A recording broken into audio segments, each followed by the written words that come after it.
As soon as I saw this thing unveiled at SHOT Show 2019, I just knew we had to take a closer look. I mean, just look at the thing. It's hard to deny G&G got it right with the aesthetics. It's kind of like the MP7's cooler, more relevant little brother. And it's not exactly like the MP7 was the unpopular kid either. As luck would have it, G&G decided to send us one of their pre-production models, of which there are only a couple in existence, for us to do a little sneak preview. But of course, this does mean this may not be exactly how the production model will turn out, so please bear that in mind. At this moment, G&G hasn't set a release date yet, but I suspect it's going to be at least another couple months. But the big question is, will it be worth the wait? Let's take a look. A quick overview. The SMC9 is a carbine kit built specifically for the newly released GTP9 green gas pistol. Check out our full review for a little bit more info.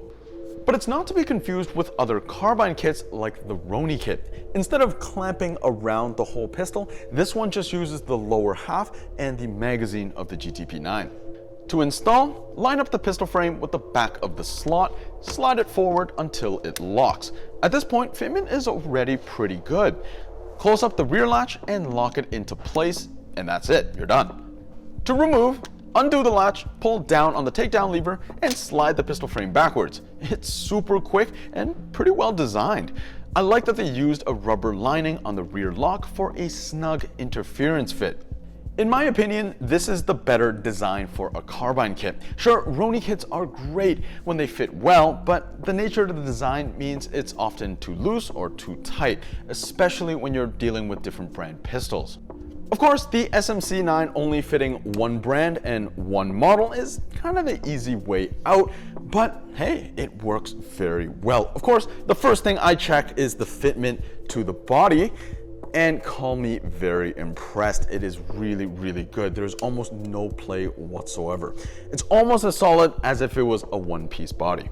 Now, the other issue with most other carbine kits is it's basically just a stability platform.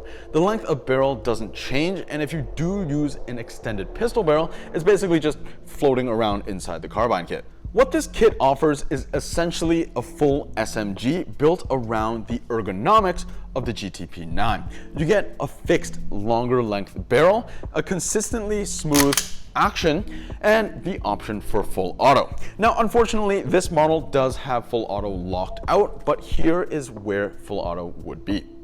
If you like the GTP9 mag release, trigger, and grip, this is going to be a dream gun for sure. And of course, if you develop the muscle memory with that pistol, then this transition will be super smooth. Shouldering the rifle feels very natural and pretty much how you'd expect it to feel. There were no weird surprises, which of course is a good thing. Let's go over the dimensions. Fully extended, it's a touch longer than the MP7 and the ARP9. Fully retracted, it's actually the shortest of the three because of that folding stock. The stock is kind of like the UMP stock with a push button activation and a nifty magnetic plate to hold the folded stock on the side. It's got a really smooth action and a really tight fitment as well. The height will be the shortest of the three and has a very low profile design. This is part of what I think makes the whole silhouette so attractive. But of course, this does also mean that because that rail is so low, you're probably going to need a riser for most optics. Up front, the M-LOK rail is a full metal affair with 3 slots at the bottom and 1 on each side. And of course, there is 3 more slots as well on each side that are slightly canted downwards. You can throw on an M-LOK grip, but personally, I like the look and the feel without one. The charging handle actually makes a perfect forward hand stop. Like the GTP9, this one does have a healthy amount of polymer, like the receiver and the stock, but again, I do have to stress that G&G makes a pretty strong polymer. I wouldn't worry too much about plastic creak or flex, because there really isn't any. Now, other things like the rail, the outer barrel, the flash hider, most of the hardware and internals are of course metal. On our scales, the SMC9 came in at 1.55 kilograms without the mag and 2.13 with the mag, which is a little bit more than the MP7, but also a little bit less than the ARP9. In the hands, the weight feels perfectly matched to the size, and you really don't notice the lack of metal. The center of balance is right about at the pistol grip, making the gun feel very nimble and agile. Let's go over some of the features. The charging handle is right up front, and yes, don't worry, they are non-reciprocating, so your hand doesn't get in the way. You can charge it a few different ways, like a SCAR, like an AK, and even like a shotgun if you so please. The handles themselves are removable if you wish. When you charge back the bolt, you get a nice assortment of clicks and clacks, and the bolt cover flies open. It's really quite addicting. There's a little ramp piece that you can switch to either side, so you can choose which side opens, or potentially that even none of them open if you wish. They are largely cosmetic, but I did find two minor issues. Number one, if the bolt is locked back and the dust cover is closed, it will actually prevent the bolt from going back into battery. This is because the dust cover needs to move backwards to clear that lip and open. It's probably not designed to have the bolt open and the dust cover closed. At the same time, it's pretty easy to find yourself in this situation.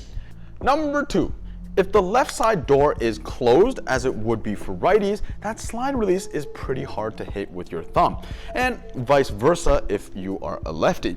Not a big deal for shooters who usually power stroke anyways, and of course, you can flip open whatever cover is in the way if you like having imaginary brass flung in your face, but it's still worth a mention. Now, despite those minor setbacks, the gull-wing doors are still a pretty cool feature. Moving to the front of the gun, underneath that metal flash hider, good news, it's standard 14mm counterclockwise for all your barrel attachment needs. This gun looks so good with a big old can at the front. As for sling options, there's a sling point at the back and a QD point midway up the gun. The back one can be flipped to the other side, but the magnetic plate on the right side takes the place of the other QD mount.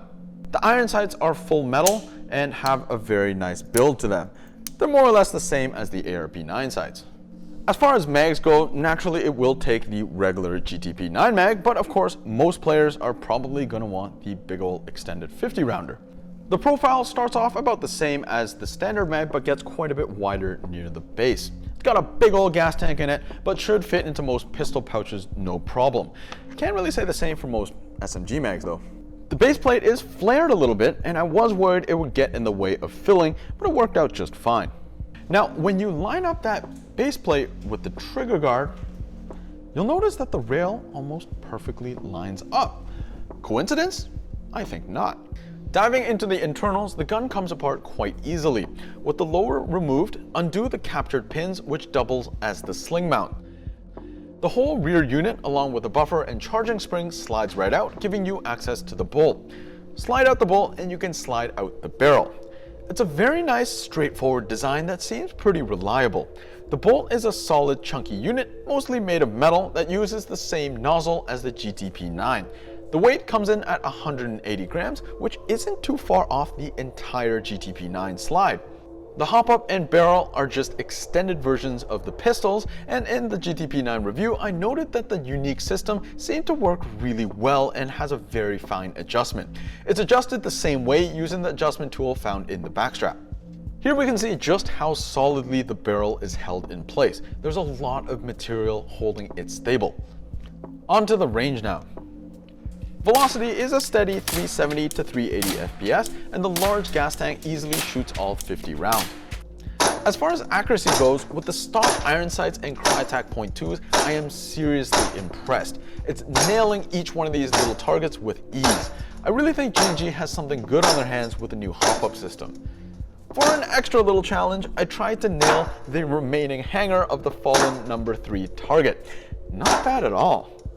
I know I complained about the trigger pull on the GTP, but for some reason it didn't feel as bad on the SMC. It's weird because they are the exact same trigger, but maybe it's to do with the extra support. Double taps felt really crisp and really satisfying.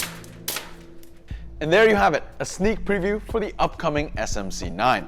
So, is it worth the wait? Well, I for one think it is. I absolutely adore the aesthetics for this gun, and I haven't been this excited for a new release since the Chris Vector. But beyond that, I was really impressed with the overall fit and finish, and even more impressed with that accuracy. I want to know what you guys think. Are you going to be patiently waiting for this one, or is it going to be a pass? Let us know in the comments down below. As always, thanks so much for watching. Subscribe if you haven't already, and we'll catch you on the next one.